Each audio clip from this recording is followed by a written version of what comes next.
Meski bukan seri PES terbaik di era PS2, tapi PES 3 adalah salah satu seri terpenting dalam sejarah game PES. Kenapa bisa begitu? Selamat datang di Gamer Paruh Waktu. Kita akan ngomongin game retro tiap akhir minggu. Ya, mari kita mulai ngomongin ulasan game Pro Evolution Soccer 3 atau yang di Jepang berjudul Winning Eleven 7.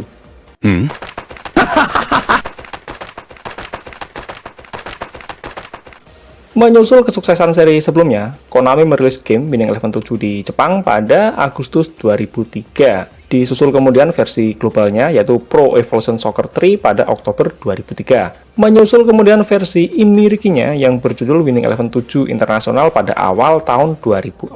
Ya, ini adalah kekonyolan dari Konami yang memiliki dua judul berbeda untuk sebuah game yang sama. Dan ini tentu berpengaruh pada proses branding dari seri gamenya ini sendiri.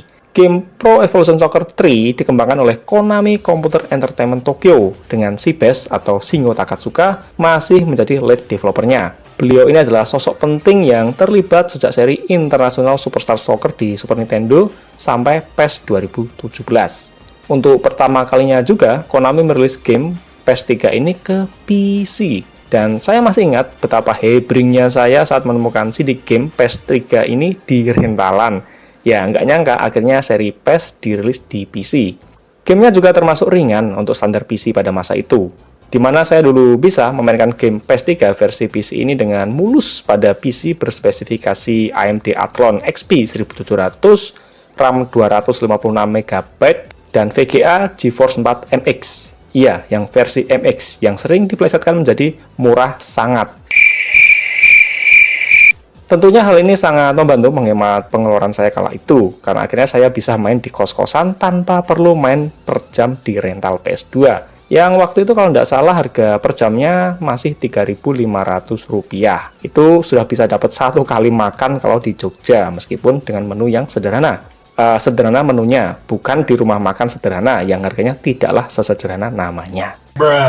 Hal baru lain adalah game engine yang digunakan, di mana Konami pada PS3 ini menggunakan game engine buatan mereka sendiri setelah pada seri sebelumnya menggunakan game engine Renderware, dan hasilnya memang sebuah perbedaan yang cukup signifikan dari seri PES sebelumnya, baik secara grafis maupun secara gameplay. Dan hal unik lain pada game PES 3 ini, dan belum pernah ada di game sepak bola lain, mohon koreksi jika saya keliru, adalah penggunaan wasit Pierluigi Collina untuk cover gamenya. Pada masa itu ini adalah sebuah hal yang sangat mencuri perhatian, karena kapan lagi ada game sepak bola, tapi yang jadi covernya bukan para pemain, bukan manajernya, tapi justru wasitnya. Terlebih pada waktu itu Serie A Italia masih sangat populer pamornya sebagai liga terbaik di dunia. Sedangkan pada versi Jepangnya, Winning Eleven 7, covernya menggunakan sosok Zico, sang pelatih timnas Jepang kala itu. Yang intinya game PES 3 ini benar-benar terasa membawa banyak penyegaran, termasuk dalam hal gameplay dan juga konten. Secara gameplay pada dasarnya PES 3 nggak jauh berbeda dengan seri PES sebelumnya, tapi ini ada beberapa penambahan hal baru yang diperkenalkan di sini. Salah satu yang paling kentara adalah AI atau komputer yang bermain lebih taktis dari seri sebelumnya. Bahkan banyak yang setuju kalau komputer atau AI pada PS3 ini adalah yang paling taktis di antara semua seri PES di era PS2. Memang, ritme permainan pada PS3 ini terasa lebih lambat daripada misalnya PS5 ataupun PS6, tapi ingat ya, ritme permainan dan bukan game speed. Hal ini karena AI atau komputer pada PS3 akan berupaya melakukan build up saat menyerang, dan mereka bisa mengubah gaya main mereka untuk menyesuaikan dengan gaya main kita. Jadi, EA pada PS3 ini cukup adaptif untuk standar pada masa itu. Dan ini adalah hal yang keren banget dibandingkan AI pada game FIFA 2003 ataupun This is Football 2003 dan juga Red Card. Apalagi jika dibandingkan dengan game Virtua Striker 2. Wah, itu jauhnya kebangetan. Sekali lagi, untuk standar game sepak bola di era PS2 pada masa itu. Kemudian fisiknya juga terasa pas dan nggak ngambang seperti pada FIFA 2003, apalagi sensasi bola yang terasa sebagai objek terpisah dengan pemainnya, jadi nggak nempel dan lengket seperti pada game sepak bola pesaingnya. Penambahan lain ada pada tombol analog kanan yang sekarang memiliki beberapa fungsi khusus untuk melakukan beberapa trik sederhana, seperti misalnya rainbow flick ataupun berputar 360 derajat. Iya, memang masih sangat sedikit hal yang bisa dilakukan dengan analog kanan, tapi setidaknya Tapi setidaknya PS3 ini sudah mencoba mengimplementasikannya dengan baik. Untuk konten ada beberapa tambahan baru juga, seperti adanya PES Point dan PES Shop, yang meniru konsep serupa dari game International Superstar Soccer 3, yang ada juga di PS2. Dengan PES Shop, kita bisa membeli tambahan konten ataupun fitur. Misalnya membeli para pemain klasik, kemudian stadion ekstra, ataupun fitur seperti game speed double dan beberapa hal yang lainnya. Untuk membeli konten pada PES Shop, kita butuh PES Point, dan PES Point ini bisa kita dapatkan dari memainkan pertandingan maupun memenangkan turnamen atau kejuaraan yang ada. Yang intinya makin sering gamenya dimainkan, maka makin banyak pula PES Point yang kita dapatkan. Termasuk PES Point ini kita dapatkan saat kita main berdua bareng kawan kita.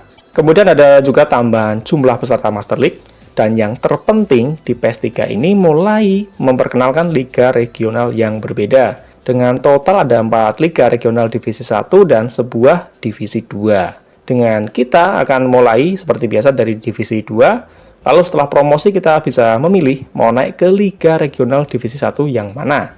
Memang, liga regional ini masih belum seperti liga yang ada di dunia nyata, yang satu liga terdiri dari klub-klub satu negara, tapi ya lumayan lah daripada seri sebelumnya. Ini adalah sebuah peningkatan yang sangat menyenangkan. Apalagi juga ada turnamen antara beberapa klub dari liga yang berbeda, yang secara konsep mirip seperti Liga Champions Eropa ataupun Liga Eropa. Kemudian juga ada sistem transfer dan gaji pemain, yang mana hal ini menambah variasi saat proses untuk merekrut pemain baru. Jadi nggak lagi sekedar punya duit lalu bisa bebas merekrut pemain seperti pada seri sebelumnya. Sedangkan untuk konten lain juga masih sama seperti seri sebelumnya. Ada exhibition match, kemudian custom cup, liga, dan lain sebagainya. Yang pokoknya lebih kaya konten daripada eFootball 2025. Secara visual, PS3 ini sekelas memang nggak tampak jauh berbeda dengan PS2. Tapi jika kita amati detailnya, ada beberapa peningkatan. Seperti model para pemain yang lebih rapi dan presisi, termasuk juga detail stadion dan seragamnya yang tampak lebih bagus. Kalaupun ada yang terasa kurang, bagi saya ada pada beberapa jenis rumput tertentu yang tampak kurang rapi teksturnya dan nggak enak dipandang oleh mata. Kalau untuk interface-nya sih saya suka, dengan tone warna yang lebih gelap, malah membuat interface-nya terasa adem di mata, tapi nggak gelap banget. Selain itu navigasi antar menunya juga enak banget dan mudah dipahami antar isinya ini. Sedangkan untuk audionya masih sama seperti seri PS sebelumnya, yang mana bagi saya sangat membosankan. Terutama komentatornya yang sedikit banget stok kosakatanya, yang dijamin dalam 2 jam pertama kamu bakal hafal apa saja kalimat yang sering dipakai komentatornya. Kalau untuk musiknya sih keren, dan saya suka banget musik pada menu utamanya. Dan jujur saya malah lebih suka musik-musik orisinil seperti ini daripada gamenya menggunakan musik dari band-band populer seperti pada seri-seri PES yang lebih modern. Sesederhana kalau untuk musik umum seperti itu kan kita bisa dengan mudah dengerin dari HP atau Winamp. Ngapain pula dimasukkan ke dalam game? Nggak seru, kan kita juga bisa main sambil memainkan lagunya di HP atau Winamp. Itu menurut saya, tentu bisa berbeda bagi orang lain. Oh ya, video intro pada PS3 ini juga termasuk bagus dan menarik. Bahkan saat saya nonton ulang, masih tetap terasa kerennya. Keren banget. Secara keseluruhan saya sangat menikmati masa-masa memainkan PS3, dan tentu saja bukan karena saya bisa ngirit biaya daripada main di rental PS2, ataupun adanya banyak hal baru. Tapi ada kesan tak tergantikan saat memainkannya bersama kawan-kawan kos. Ini adalah sebuah momen yang makin berkurang saat ini, karena kedepannya orang akan makin terbiasa bermain secara online tanpa tatap muka secara langsung. Kalau kamu sendiri, apa kenanganmu akan game PS3 ini? Yuk cerita di komentar.